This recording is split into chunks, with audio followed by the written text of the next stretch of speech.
BX1 +. L'édito Fabrice Grosfilet. Fermer ou ne pas fermer les écoles, renvoyer les élèves à la maison, favoriser l'enseignement hybride, imposer le masque à 10 ou à 6 ans, suspendre les activités extrascolaires. L'essentiel de ce nouveau comité de concertation aura donc tourné autour des écoles. Et comme les mots sont parfois trompeurs ou réducteurs, il faut bien préciser que les écoles, c'est peut-être un concept abstrait pour certains, c'est une réalité très concrète pour d'autres.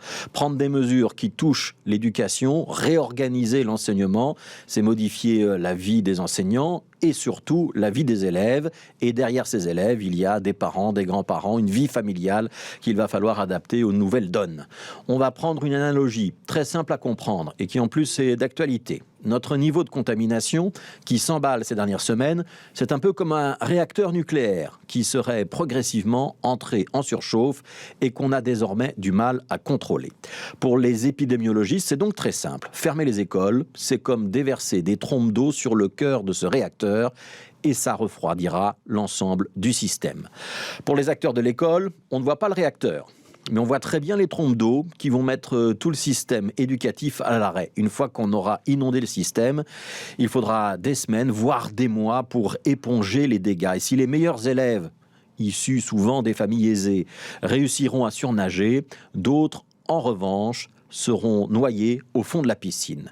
L'école, c'est pas un grand bassin au bord duquel on dit aux enfants de se jeter à l'eau et puis on voit celui qui arrive ou pas à traverser.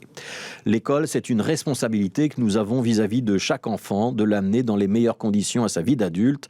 Et un maître nageur qui resterait les bras croisés en regardant qui coule serait à coup sûr renvoyé sur le champ. Mais un ingénieur nucléaire qui ne ferait rien pour ralentir le réacteur qui s'emballe serait lui aussi renvoyés sur le champ. Les partisans de la trompe d'eau et ceux qui s'inquiètent de ses conséquences ont donc tous de bons arguments.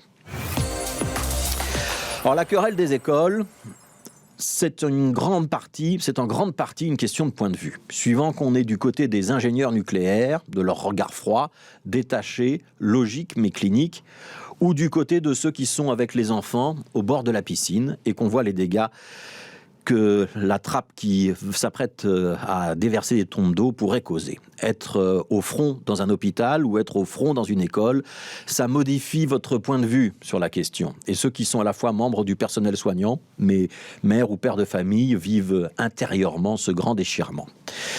Il faut y ajouter, soyons lucides, une certaine guerre d'ego, parce qu'on devine aussi que si les membres du GEMS, ce groupe d'experts qui conseille le gouvernement fédéral, tapent si fort sur les écoles, c'est sans doute avec un esprit de revanche, parce qu'ils n'ont pas été écoutés ces dernières semaines et même ces derniers mois lorsqu'on parlait d'école. Et ils s'en cachent à peine d'ailleurs, en regrettant publiquement qu'on ne les ait pas suivis, en l'écrivant avec de petites piques dans leurs rapports, et même en attribuant des cartons rouges à l'un ou l'autre ministre en interview.